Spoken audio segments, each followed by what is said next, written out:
नमस्कार फ्रेंड्स, मेरा नाम है सागर विश्वकर्मा। आपका बहुत बहुत स्वागत है मेरे चैनल विश्वकर्मा सागर ट्यूटोरियल में। तो दोस्तों, आज के वीडियो में मैं आपको ये बताने वाला हूँ कि जो भी ये काल चक्र चल रहा है तो इसमें सबसे ज़्यादा गलती किसकी है। क्या डिफ़ॉल्टर्स की गलती है, जैसे कि हम लोग की जो बैंक से पैसा ले लेते हैं। तो दोस्तों, जानकारी देने से पहले अगर आप चैनल पर हैं तो प्लीज़ चैनल को लाइक कमेंट शेयर जरूर कीजिए। और अगर आपने अब तक मेरे चैनल को सब्सक्राइब नहीं कर रखा तो ऐसी वीडियो देखने के लिए मेरे चैनल को सब्सक्राइब कर लीजिए दोस्तों, ताकि इसका नोटिफिकेशन आपके पास में सबसे पहले पहुँचे और उसको फिर बाद में रीपे नहीं कर पाते। चाहे समस्या कोई सी भी हो, चाहे मेडिकल इश्यूज हो, चाहे किसी की नौकरी चली गई हो, चाहे किसी को धोखा मिल गया हो। तो दोस्तों, समस्या कोई सी भी हो, हालांकि उस समय क्रेडिट कार्ड वगैरह बैंक हमको देती है, प्रोवाइड कराती है हमारे सिविल के बेस पे। तो क्या गलती हमारी है या बैंक की गलती है कि जो बैंक किसी के ऊपर भी विश्वास करके सिविल के बेस पे उसको क्रेडिट कार्ड, पर्सनल लोन या एनबीएफसी कंपनियां अपने ऐप के थ्रू अननेसेसरी लोन दे रही है। इसको अननेसेसरी तो नहीं बोलेंगे, क्योंकि बंदों की भी ज़रूरत रहती है और बंदे भी जब पेमेंट की ज़रूरत रहती है तो इन अवसरों से लोन प्राप्त कर लेते हैं। अब उसके बाद में जब किसी भी कारणवश जैसे कि बंदा डिफ़ॉल्ट करता है, जैसे समस्या मैंने बता दी है, कोई सी भी समस्या हो सकती हैं, अपने घर में कुछ भी परेशानी चल रही है, उसके चलते पेमेंट नहीं आ पा रहा है, या इन्हें कहने का मतलब जितनी सैलरी है उससे कई गुना पेमेंट हमको रीपेमेंट करना पड़ रहा है, और एक लोन चुकाने के लिए इंसान दूसरा लोन लेता है, या क्रेडिट कार्ड का पेमेंट भरने के लिए पर्सनल लोन लेता है। जैसे कि मैं मेरी कहानी बता दूं कि जैसे मुझे आज से 2-2.5 साल पहले एक धोखा मिला था, यानी मेरे साथ फ्रॉड हुआ था। तो उस समय करीबन मेरे 3 से 4 लाख रुपए खर्चा हुए थे। अब वो देखो, एक तो मिडिल क्लास की प्रॉब्लम ये रहती है कि कोई भी इंसान सेविंग करके नहीं रखता है। मैं मेरी खुद की बता दूँ, कोई सेविंग नहीं रहती है। ये है कि हाँ, मेडिकल इश्यूज़ में क्या रहता है कि हमारा खुद का मेडिकल है, तो इसलिए हमको मेडिकल में हमारा पैसा खर्चा नहीं होता, लेकिन सेविंग्स कोई नहीं करता है, क्योंकि इतना इतनी आवक नहीं रहती कि इंसान सेविंग करके भी रखे। दूसरी बात यह है कि अब उस समय जो धोखा मिला था, तो हमें क्या है, क्रेडिट कार्ड, बहुत सारे क्रेडिट कार्ड बने हुए थे। एक बन जाता है, उसके बेसिस पर दूसरा क्रेडिट कार्ड बन जाता है, दूसरे पे तीसरा बन जाता है।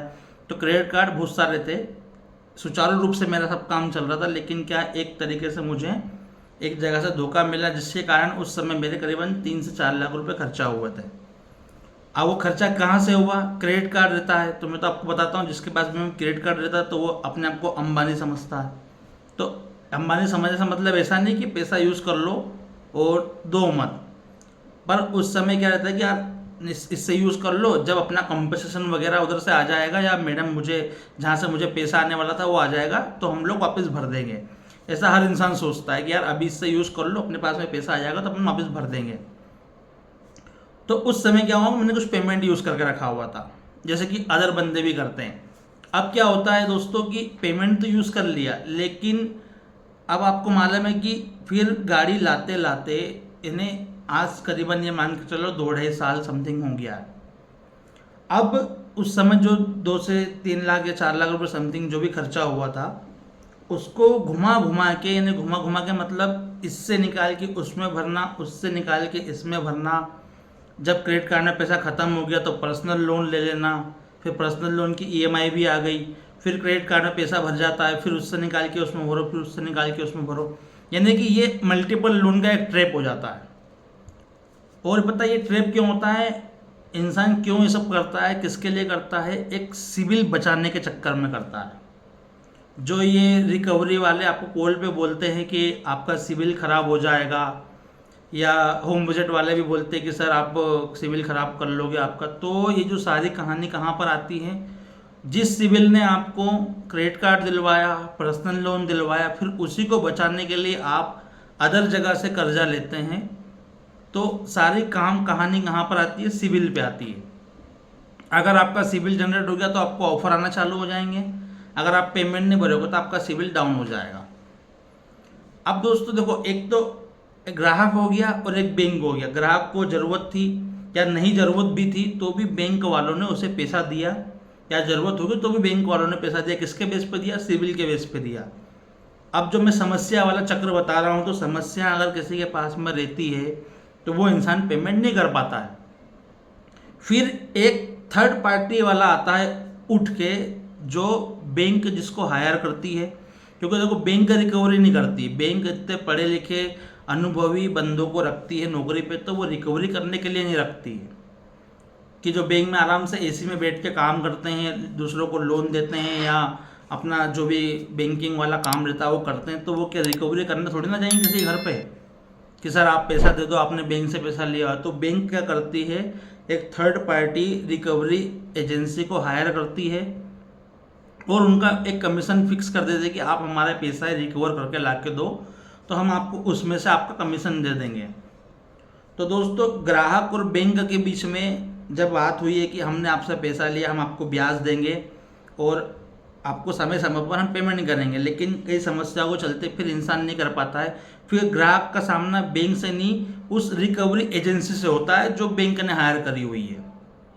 तभी आप जब कॉल पे सुनते हो, जब वो बोलते हैं कि हम कोई सी भी फलानी बैंक के बिहाफ से बोलो, तो बिहाफ मतलब क्या होता है, उन्होंने हमको अथोराइज करके रखा हुआ है या उन्होंने हमको हायर करके रखा हुआ है, तो हम उनके बिहाफ से बात कर रहे हैं। और वो इस तरीके से बात करते हैं कि जैसे उन्होंने ही आपको पैसा दे के रखा हुआ है।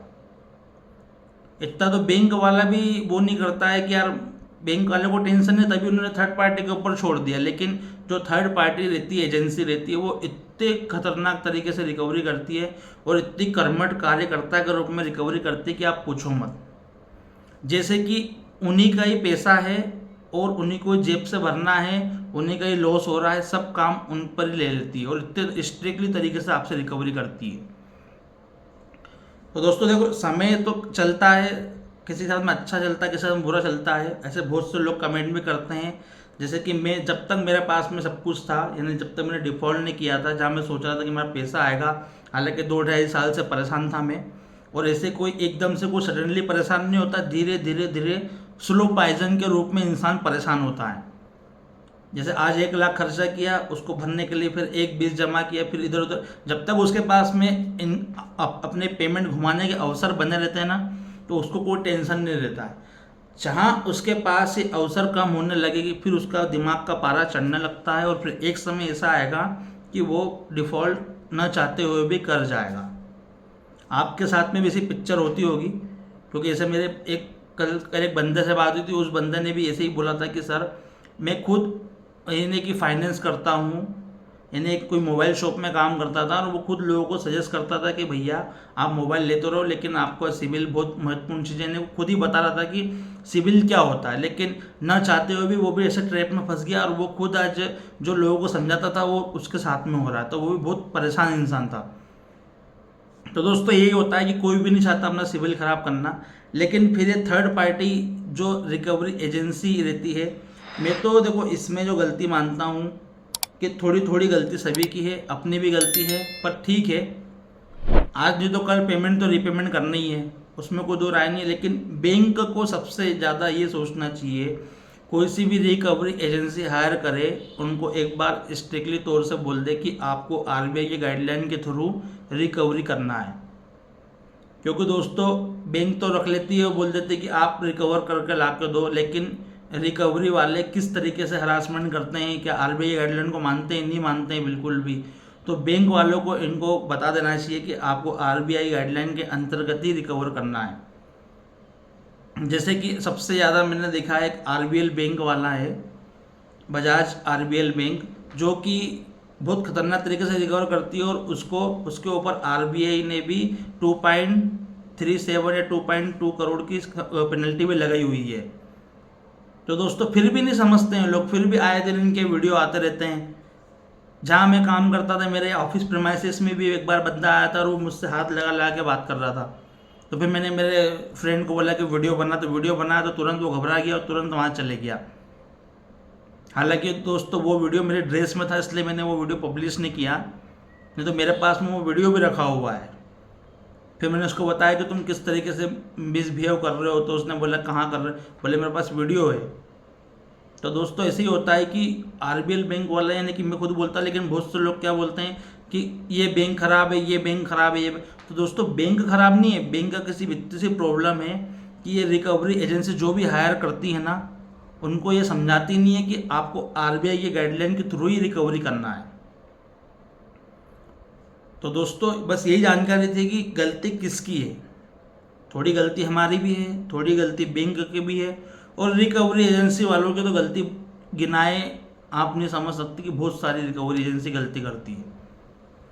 तो दोस्तों वीडियो कैसा लगा, वीडियो पसंद है तो प्लीज़ चैनल को लाइक कमेंट शेयर जरूर कीजिए, और मेरे द्वारा दी गई जानकारी अगर आपको पसंद आती है तो प्लीज़ चैनल को सब्सक्राइब कर लीजिए। दोस्तों पैसा है तो प्लीज़ इनका पूरा पैसा दे दो, नहीं तो स्वस्थ रहो मस्त रहो, रिकवरी वालों के लिए सख्त रहो। जय हिंद, जय भारत।